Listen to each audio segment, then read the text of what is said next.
themselves, but we have Anne Schuster and Jerry Jackson here, both running for Benton County Commissioner. The only thing I know for sure is one of them will be our new county commissioner next month. Well, there's a Green Party guy coming in. Oh, is there? Okay. We're doing this without a moderator, so I thought what we would do is each candidate can pick someone who has a question and answer the question, and then the other candidate will answer the question, and then they will take a turn doing the same and just revolve back and forth. Chivalry is alive and well in rural America, and you go first. Anyone have a question? Yeah, does anybody have want to get started? Who are you and where are you from? My name is Anne. I live on Bell Fountain Road. Been in Benton County for 27 years. I'm actually a scientist by training, but when my kids were born, I gave up science. That was 25 years ago. And so I stayed home with my kids because that was real important to me. They're both grown now. So I do a lot of volunteer work. I'm on the Corvallis School Board, been on there for 8 years. I've been the chair for 4. I have a Corvallis address, so I've done most of my volunteer work in Corvallis. I was the host for Leadership Corvallis, so I got to know a lot of the community leaders and a lot of the up-and-coming leaders for the town. It wasn't just a Corvallis group. There were people from all over the place. However, let's see. I work really hard. I maintain 5 acres, and I do it without chemicals, so I pull a lot of weeds. What else do you want to know? Anything else? Well, let's kind of know your background. Kind of gets it started. I mean, yeah. Okay. I didn't know you before. I mean, never even heard of you. Sorry. We're down here. We never. That's all right. That's all right. I get it. I'm on a couple of county committees that, and the county levy, I was in charge of getting that passed this last time, and I was on the PAC for the levy before that. So that's what county ties. Okay. Hey, I'm Jerry Jackson. Currently own a business called Blind Valley Processors, where I'm a private investigator. I have a process serving business where I serve legal papers, and I am a code enforcement officer for Polk County. So I'm the only one that enforces all the rules of Polk County, so I'm very familiar with land use. I've been involved in that office as a manager in the past, community development, where I dealt with environmental health, planning, building, and environmental and economic development. So I have real government experience.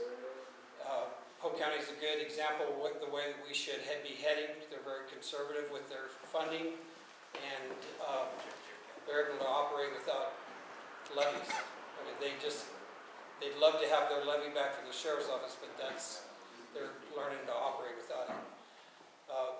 I'm currently the budget chair of City of Philomath. I've been involved in that position from a citizen to a city councilor to now a citizen again. And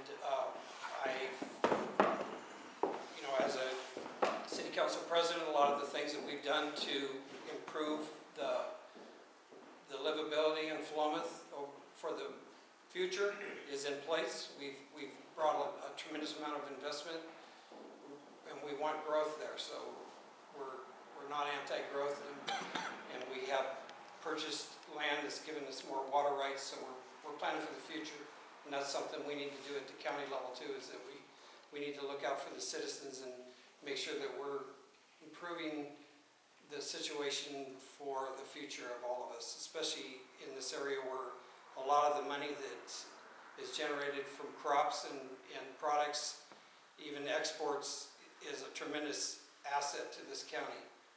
And in the past, I've been everything from a coach to a school board member to I've done some assistant teaching as a non-credentialed teacher. I've done a little bit of everything. So I've always been involved in the community, and that's where I've built my knowledge and my passion to be a county commissioner is from that experience. So, next question. If you don't ask one, I'm going to. Okay.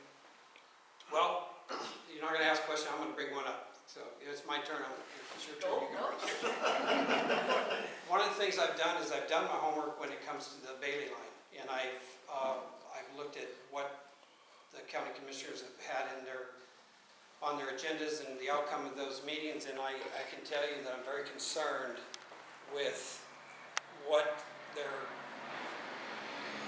planning on doing for you and against you down here.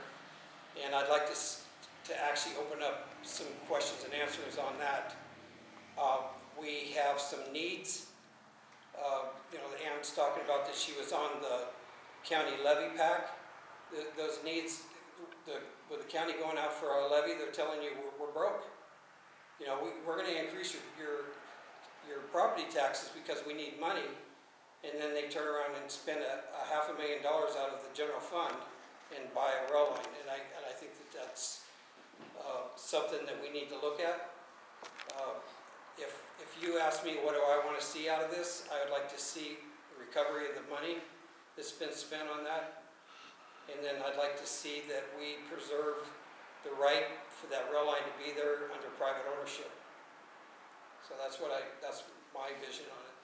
And as a county commissioner, it's your input that makes the difference in how the decisions are going to be made on it, not me. So if you're not telling me what you want from a county commissioner, then you're not going to get what you want, because I can't read your mind. You need to come and talk to me and say, that we haul this many loads out of the mill, we haul this many loads to manufacturer, and we have some concerns with this road, or we have some concerns with that during heavy farming time that we'd like to maybe make it so the bicycles aren't on this road, just for safety purposes, whatever it is. You need to come and bring that message forward. So I know there was a strategic planning meeting here with the county commissioners in May, and I don't know how many of you were at that, but there was a lot of talk about the Bailey branch, but also economic development in Monroe. And so I'm of two minds.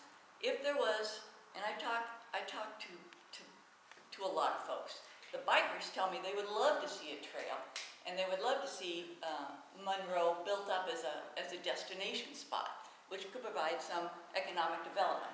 I talked to the farmers, they don't want any part of it. So, as I understand it,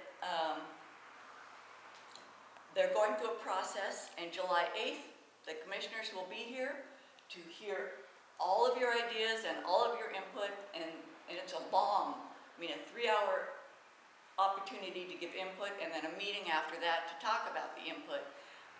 And then they're doing a similar one in Corvallis on July 10th. So you can go to 2 if you really want to have your say.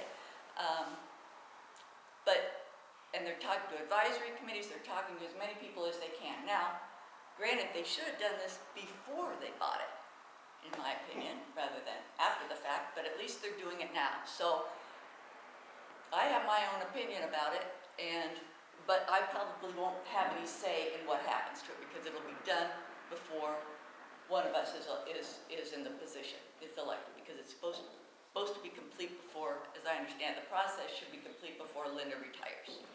So I like to gather a lot of information, and what I'm hearing, I'm getting both sides of the story. So it's the people who are affected by it that should be talking, not me.